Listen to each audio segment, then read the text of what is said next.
वारी जा दड़ा अधड़ सिरूं ऐं कुछ कखावा पन। ही मंज़र आहे फतू शहीद कब्रिस्तान जे उन हिस्से जो जंहिं बाबति चयो वञे थो त इहो कारिन जो कब्रिस्तान आहे। ॾहरकी खां ओभर तरफ़ लॻभॻि 32 किलोमीटरनि जे मुफ़ासिले ते वाक़िअ हिन कब्रिस्तान बाबति मक़ामी माण्हुनि जी दावा आहे त हिते मुबैना तौर ते उन्हनि औरतुनि खे दफ़न कयो वियो आहे जेके काराइण जे इल्ज़ाम हेठि क़तल कयूं वयूं। बहरहाल भरपासे जे माण्हुनि वटि रुगो ॿुध सुध मौजूदु आहे, अखियुनि ॾिठो शायदि को बि मौजूदु नाहे। असांखे असांजा वॾा ॿुधाइनि था हे काफ़ी टाइम पुराणो कब्रिस्तान आहे, ख़ासि करे कारी ऐं कारे जे हवाले सां जेको मशहूरु आहे। हिते तव्हांखे ख़बर आहे पुराणी रस्म आहे सभिनी क़बीलनि जी जो कारी कारे जे इल्ज़ाम में माना करे क़तल करे हिते दफ़न कयो थो वञे। सो हिते काफ़ी जेको आहे कारियूं जेको आहे क़तल थियल आहिनि ऐं दफ़न बि थियल आहिनि असांजे वॾनि जो जेको आहे माना चवण मुताबिक़। हिन मुबैना कब्रिस्तान जो ज़िक्र केतिरनि ई कालम नवेसनि पंहिंजी तहरीरुनि में बि कयो आहे जेकी मुख़्तलिफ़ अख़बारनि में पिणु शाया थी चुकियूं आहिनि, पर साइंसी बुनियादुनि ते का बि जाम तहक़ीक़ अञा ताईं न थी सघी आहे। हिते पंहिंजो हिन ई इलाइक़े में हिकिड़ो माण्हू हाणे मरी चुको आहे त उहो कारिन मारण जो एक्सपर्ट तस्वर कयो वेंदो, यानी कारिन मारण जो माहिर जंहिंखे चइजे खणी। उनजो मूं इंटरव्यू बि कयो आहे। 100 सालनि जी उमिरि में गुज़ारे चुको आहे। उन 11 औरतूं ऐं हिकिड़ो मर्द उन क़तल कया आहिनि। हिकु मर्द उनखां भॼी वियो, उहो ज़ख़्मी हुयो। कारी जेका औरत आहे उनखे बग़ैर कंहिं कफ़न दफ़न या उनजे मज़हबी रस्म अदा करण जे उनखे खॾ खोटे दफ़न कयो वञे थो ऐं उनजी क़बर बि कोन थी रखी वञे, फ़क़ति का सिर वग़ैरह या का नंढी का अहिड़ी शइ रखी करे उते हिकु मामूली निशानी छॾी वञे थी जिते हीअ वण तव्हां ॾिसो था हीअ जेको झुरमट थी वियो आहे या नंढियूं जेके मेसारियल क़बरूं मौजूदु आहिनि इहे कारिन जूं आहिनि।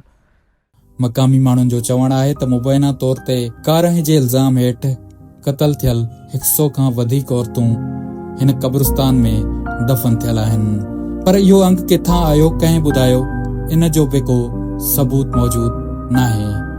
घोटकी पुलिस बि कॾहिं अहिड़ो को जवाबदार गिरफ़्तार न कयो आहे जंहिं इहो एतिराफ़ कयो हुजे त हुन औरत खे मारे हिन कब्रिस्तान में दफ़न कयो। कब्रिस्तान में पकियूं क़बरूं घटि नज़र अचनि थियूं। अक्सर क़बरुनि ते फ़क़्ति सिरूं या वण जूं टारियूं निशान तौर रखियूं वयूं आहिनि। इहो बि मुमकिन आहे त इहे क़दीम क़बरूं वक़्त सां गॾु मिसारजी वयूं हुजनि। सिंध में अॼु बि नाम निहाद गैरत जे नाले ते औरतुनि जो क़त्लेआम जारी आहे।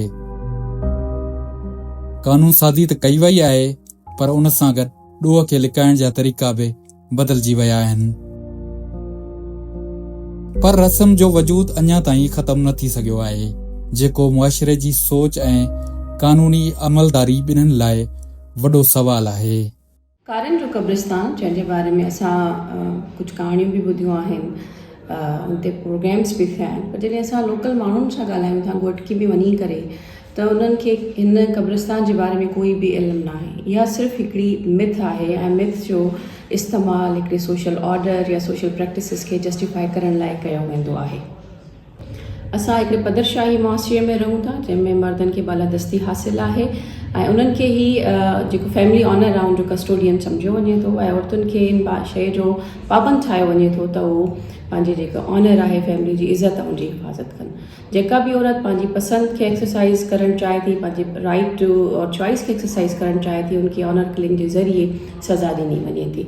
सो मुंहिंजे ख़्याल में ऑनर किलिंग जेको आहे हिकिड़ो सोशल ऑर्डर खे पेट्रियार्कल सोशल ऑर्डर खे मेंटेन करण जो हिकिड़ो तरीक़ो आहे, ॿियनि औरतुनि खे टेरराइज़ करण जो हिकिड़ो तरीक़ो आहे त बाबा तव्हां अहिड़ो कोई कमु न कजो, तव्हां पंहिंजी पसंदि जी शादी न कजो, न त तव्हां सां बि उहो ई थींदो जेको ॿियनि औरतुनि सां थियो। मौजूदा दौर में जॾहिं मुअनि जो दड़ो मां मिलियल इंसानी पिंजरनि जो DNA टेस्ट थी सघे थो त पोइ हिन मुबैना कब्रिस्तान जी हक़ीक़त खे साम्हूं छो न आंदो वञे।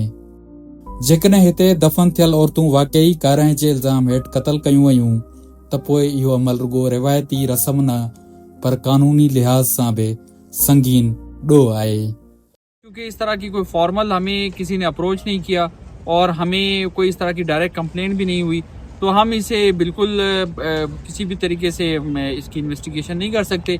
हाँ, अगर कोई इस तरह की फॉर्मल कोई जुडिशल इंक्वायरी हो, उसमें कब्र कुशाई की जाए उसके बाद DNA एनालिसिस किया जाए, तो उसमें ज़ाहिर है पुलिस मुकम्मल सपोर्ट फराम करेगी।